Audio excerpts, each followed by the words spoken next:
Ancient Filipino Gold. Why the Philippines was called the Land of Gold.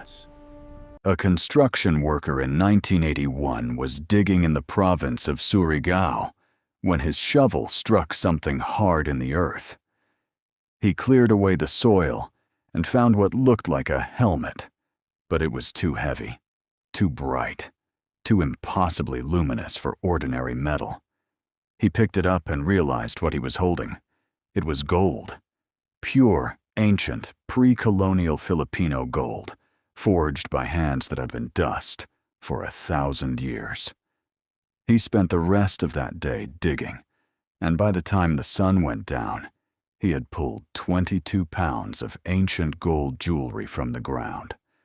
Rings, chains, ceremonial weapons, death masks, ornaments of such extraordinary craftsmanship that when scholars eventually examined them, they described them as among the finest examples of pre-industrial goldworking ever recovered from anywhere in Southeast Asia. 22 pounds of gold from the 10th century, from a kingdom the world had forgotten existed. And that was just one day, in one province, in one corner of an archipelago that the ancient trading world had known for centuries by a name that tells you everything you need to understand about what was here before Spain arrived. They called it Svarnadvipa. In Sanskrit, it means the islands of gold. This is that story. The Philippines sits on top of one of the most abundant gold deposits on Earth.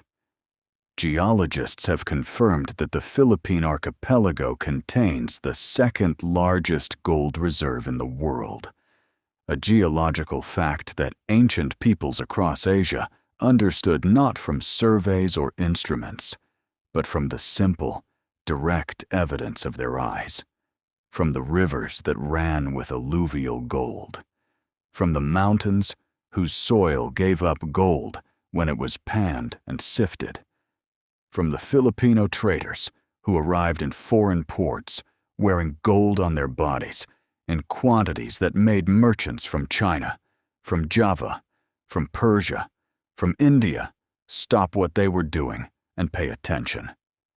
The wealth was not hidden. It was not buried beneath centuries of silence, waiting to be discovered by outsiders. It was worn openly, worked into objects of astonishing beauty, traded across thousands of miles of open ocean, and documented in the accounts of every foreign civilization that came into contact with the Philippines before the Spanish arrived and decided to tell a different story about what they found. Antonio Pigafetta was the Italian chronicler who sailed with Ferdinand Magellan on the expedition that made first European contact with the Philippines in 1521. And what he wrote down when he reached the kingdom of Butuan in Mindanao is one of the most important eyewitness accounts in Philippine historical literature. Important not because Pigafetta was right about everything, but because he had no reason to exaggerate what he was describing to the investors and monarchs who would eventually read his account. He wrote that pieces of gold the size of walnuts and eggs were found by sifting the earth on the island of the king who came to their ships. He described the Raja of Butuan, the ruler who paddled out to meet the Spanish fleet, in terms that registered genuine astonishment even across 5 centuries of translation. All the dishes of that king were of gold, Pigafetta wrote. Portions of his house were of gold. He wore a covering of silk on his head, and 2 large golden earrings fastened in his ears. At his side hung a dagger with a hilt entirely of gold, and a scabbard of carved wood. And then Pigafetta recorded the detail that, perhaps more than any other, has stayed with historians and readers ever since. The Raja of Butuan had 3 spots of gold on every tooth, and his teeth appeared as if bound with gold. This was not a man wearing borrowed finery to impress foreign visitors. This was a ruler for whom gold was so ordinary, so thoroughly integrated into every dimension of daily life, that it covered his dishes, adorned his home, weighted his belt, and had been worked into his very smile. The Spanish were not the first foreigners to register this wealth. They were simply the most consequential in their response to it. For centuries before any European ship appeared on the Philippine horizon, the gold of the Philippine archipelago was a known quantity in the trading world of maritime Asia.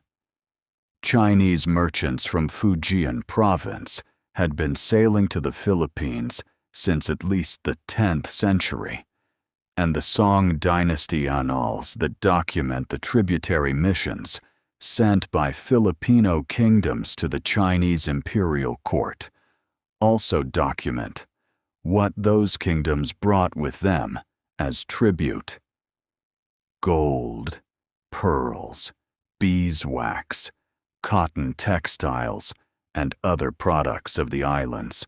When Butuan sent an official diplomatic mission to the court of the Song Emperor in 1001 AD, and again in 1003 AD, the tribute included gold, and the Chinese records describe the Filipino kingdom in terms that reflect genuine recognition of a wealthy and organized polity, rather than a primitive curiosity from the margins of the known world. Arab and Indian traders, operating through the maritime networks that connected the Persian Gulf and the Indian subcontinent to Southeast Asia, also knew of the Philippine gold trade.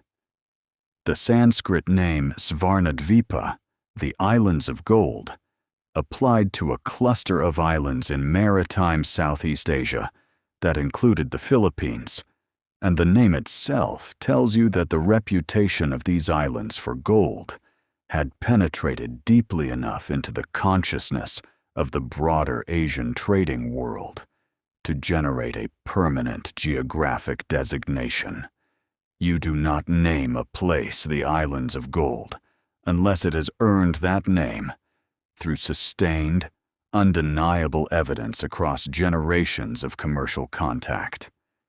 To understand why the gold of pre-colonial Philippines was so exceptional, not just abundant, but remarkable in the craftsmanship applied to it, you have to understand the specific conditions that produced Filipino goldworking as an art form. The gold was accessible. Unlike the deep-vein gold mining that required enormous labor and industrial organization, much of the Philippine gold existed as alluvial deposits in river gravels and stream beds, particularly in Mindanao and in parts of Luzon, where it could be recovered through panning and sifting, a process that was labor-intensive but technically accessible to communities without large-scale industrial infrastructure.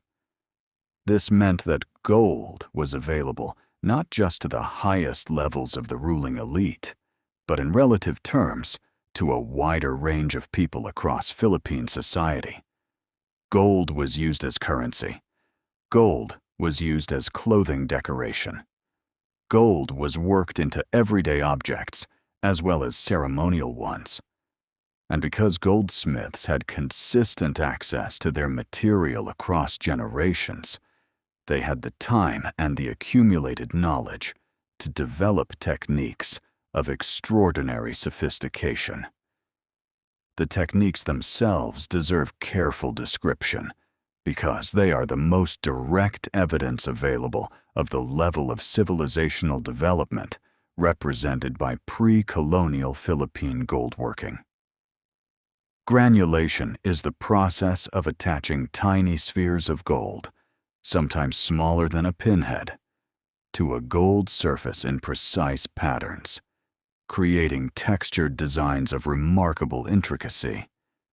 This technique requires an understanding of metal chemistry, of temperature control, and of the specific properties of gold at different stages of working that takes years to develop and a lifetime to master. Pre-colonial Filipino goldsmiths were doing this at a level that modern jewelers who examine the surviving artifacts describe as extraordinary, even by contemporary standards. Working without magnification, without modern tools, in conditions that would challenge professional craftspeople operating in fully equipped workshops today. Filigree, the twisting of fine gold wire into elaborate openwork patterns, was another technique mastered by Filipino goldsmiths to a degree of refinement that places their work alongside the finest filigree traditions anywhere in the medieval world. Individual gold wires drawn to a thinness approaching that of a human hair were twisted, coiled, and woven into geometric and organic forms of precise complexity. Repoussé, the technique of hammering metal from the reverse side to create raised designs on the surface, produced gold objects whose surfaces were worked into images and patterns of great detail. And lost wax casting, a process in which a wax model of the desired object is encased in clay.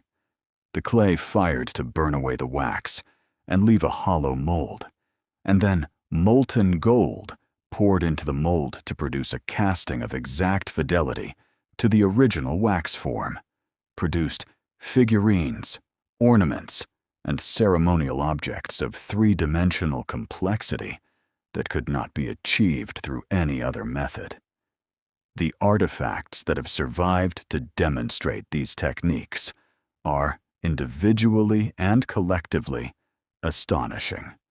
The Surigao Treasure, the 22 pounds of gold pulled from the soil of Surigao del Norte in 1981, is the largest single collection of pre-colonial gold artifacts ever found in the Philippines.